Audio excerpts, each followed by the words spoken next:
जिसका चरित्र ठीक रहता है उसका नाम किसी के खराब करने से थोड़े खराब होता है। तो बागी कैंडिडेट क्या बोलता है, इसमें पार्टी का कोई सिंबल नहीं रहता है जी। ये फूल छाप, लालटेन छाप, चक्र छाप कहीं कहीं कुछ नहीं रहता है। इसमें कैंडिडेट का चेहरा रहता है और नाम रहता है। तो पार्टी का तो इसमें सवाल पैदा नहीं है और फिर बागी होने का कहाँ सवाल पैदा है। नमस्कार, स्वागत है आपका INS 24 न्यूज़ में। मैं हूं आपके साथ निहाल अजीज़। MLC चुनाव पूरे बिहार में लड़ा जा रहा है, लेकिन जो सबसे महत्वपूर्ण सीट है वो पूर्वी चंपारण का सीट बन गया है। यहाँ पे कई प्रत्याशी हैं जो चुनाव मैदान में हैं। इस वक्त दो प्रत्याशियों की सबसे ज़्यादा चर्चा है जो एक ही दल से आते हैं। इस रिपोर्ट को देखिए आप।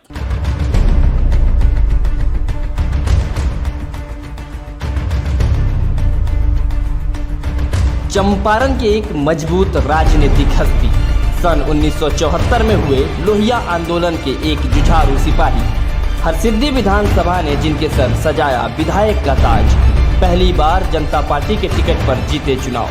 तब से लेकर अब तक चंपारण के लोगों की सेवा में डटे रहने वाले नेता का नाम है महेश्वर सिंह। परिस्थितियां बदली, दल बदले, नहीं बदले तो अपने कर्म। हरसिद्धि विधानसभा का परिसीमन बदला, महेश्वर सिंह को संतोष करना पड़ा।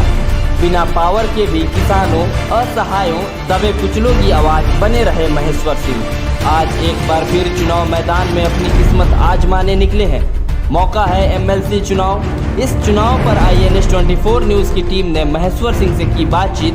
देखिए उनसे पूरी बातचीत। सर, बहुत स्वागत है आपका। आपके नाम का एक चिट्ठी सोशल मीडिया पे बहुत तेज़ी से वायरल हो रहा है। सबसे पहले हम आपकी प्रतिक्रिया उस चिट्ठी पे लेना चाहेंगे। ना उस पर कोई प्रतिक्रिया नहीं देना है जी। हमको पता नहीं है, हमको नोटिस भी नहीं आया था और जो अभी तक नॉमिनेशन नहीं पड़ा है जी। दल विरोधी कोई कार्य भी नहीं हुआ है जी। और इस परिस्थिति में कैसे चिट्ठी आया हमको पता नहीं है। हम अध्यक्ष से बात करेंगे, तेजस्वी जी से बात करेंगे, उसके बाद ही हम बता सकते हैं कि उसमें क्या है क्या नहीं है। हमारे पास कोई चिट्ठी नहीं आया है जी। एक और महत्वपूर्ण सवाल ये मैं पूछना चाहूँगा अभी कि चुनाव प्रक्रिया में कुछ लोग आपको बागी कैंडिडेट कह रहे हैं, तो क्या ये प्रोपेगेंडा है?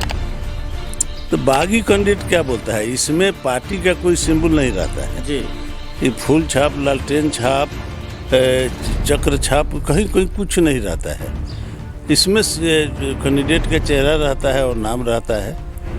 तो पार्टी का तो इसमें सवाल पैदा नहीं है और फिर बागी होने का कहाँ सवाल पैदा है। तो कहीं ना कहीं आपके नाम को खराब करने के लिए इस तरह की कोई राजनीति हो रही है? जिसका चरित्र ठीक रहता है उसका नाम किसी के खराब करने से थोड़े खराब होता है। लोग सभी जितने उम्मीदवार हैं सभी के चरित्र के बारे में लोग जानता है जी। जो कौन क्या है, कौन ईमानदारी से काम करता है, कौन जनता का काम करता है, कौन पटना का काम करता है, कौन क्या करता है, सभी जनता को मालूम है। और ये निर्णय हो जाएगा आपको 7 अप्रैल को इसमें बेचैनी क्या है। चूँकि 7 तारीख को ये जो निर्णय की बात कर रहे हैं ना, इस निर्णय से पहले एक चीज़ हम और जानना चाहते हैं सर आपसे कि आपकी एक स्कीम है स्वास्थ्य से जुड़ी हुई, क्या स्कीम है आप हमारे दर्शकों को बताएं या जो भी जनप्रतिनिधि। देखिए, हमारा चलता है महेश्वर सिंह फाउंडेशन जी, यानी सेवा समिति जी। बाढ़ हो, कोरोना हो, सुखाड़ हो, कहीं आपदा हो, गरीब पर संकट हो, तो एक उसके माध्यम से हम लोग गरीबों का मदद करते हैं। तो अब की बार सोचे हैं हम लोग ये 24 डॉक्टर का टीम है जिनसे हम लोगों की बात हुई है जी। और उसमें 1 लाख रुपये तक का जी। इलाज मुफ्त में 1 साल में हम लोग कराएंगे। और जो फंड उधर डाइवर्ट होता था उस फंड को इधर डाइवर्ट करके गरीबों का सेवा करेंगे। वही एक हेल्थ कार्ड का बंटवारा हम लोग कर रहे हैं जी। चूँकि आप सुन रहे हैं महेश्वर सिंह जी को, ये पूर्वी चंपारण में बड़े नेता के तौर पे हैं। इन्होंने चंपारण के लोगों की काफ़ी लंबे समय तक सेवा की है और अभी भी ये लगातार अपने लोगों के बीच मौजूद रहते हैं, हर परिस्थिति में उनका सेवा करते हैं। आपकी जो लड़ाई है, जो आपके प्रतिद्वंदी हैं, क्या आप मानते हैं कि वो आपके साथ लड़ाई में है? हमको तो कोई दिखाई नहीं देता है कि लड़ाई में है हमारे साथ जी। हम तो किसी को मान के नहीं चलते हैं अभी तक, क्योंकि जितना समर्थन प्राप्त हो रहा है जी। उससे तो लगता नहीं है। चूँकि 6 साल बबलू गुप्ता जी रह चुके हैं तो कहीं किसी को भाव नहीं दिए, किसी के पूछे नहीं, कोई काम नहीं किए, जनप्रतिनिधि जो हैं, मुखिया है, वार्ड है, उनको ब्लॉक में बैठने का भी जगह नहीं है। कोई मान मर्यादा प्रतिष्ठा भी नहीं दिए, कोई काम भी नहीं कराए।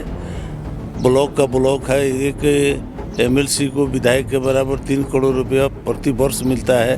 वो फंड कहाँ चला गया दिखाई नहीं देता, एक वोट जल्दी दिखाई नहीं देता है।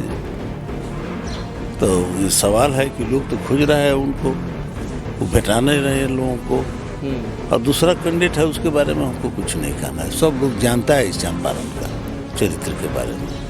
क्योंकि आप चंपारण में काफ़ी लंबे समय से नेतृत्व कर रहे हैं चंपारण के लोगों का, और यहाँ के लोग आप में काफ़ी भरोसा रखते हैं, अटूट भरोसा है। तो उन लोगों को किस तरह का विश्वास है आपके? नहीं, देखिए, विश्वास तो इतना है कि जिस धरती पर आप बैठे हुए हैं, हरसिद्धि विधानसभा है जी। और हरसिद्धि विधानसभा में मात्र 3000 राजपूत का वोट है और हमको 63,000-64,000 आता था जी। अवधेश भाई लड़ते थे, उनके जाति का 50,000 वोट था, फिर भी वो चुनाव हमसे हार जाते थे। तो लोगों का कैसा स्नेह है आप इसी से मिला सकते हैं। यह हरसिद्धि क्षेत्र आरक्षित हो गया, नहीं तो सदन से दूर रहने का कोई कारण नहीं रहता और एमएलसी लड़ने का भी कोई औचित्य नहीं रहता। लेकिन सवाल है कि आरक्षित हो जाने से हम लोगों को परेशानी बढ़ी और आज सोचे कि अब हरसिद्धि से निकल के, केसरिया से निकल के पूरे चंपारण की जनता का सेवा करने का मौका मिले, इसलिए हम लोग लड़ाई लड़ रहे हैं। बहुत बहुत धन्यवाद आपका कि आपने INS24 के लिए इतना समय दिया। साथ ही ये जो लंबे समय से राजनीति कर रहे हैं और अभी इस वक्त MLC प्रत्याशी के रूप में आप लोगों के बीच मौजूद हैं, तो हमारी टीम अलग अलग प्रत्याशियों के बीच पहुंच के उनकी बात रखना चाहती है जनता के बीच। आपको ये कार्यक्रम कैसा लगता है और आपकी क्या प्रतिक्रिया है इस पूरे वीडियो पे, हमें ज़रूर बताएं। धन्यवाद।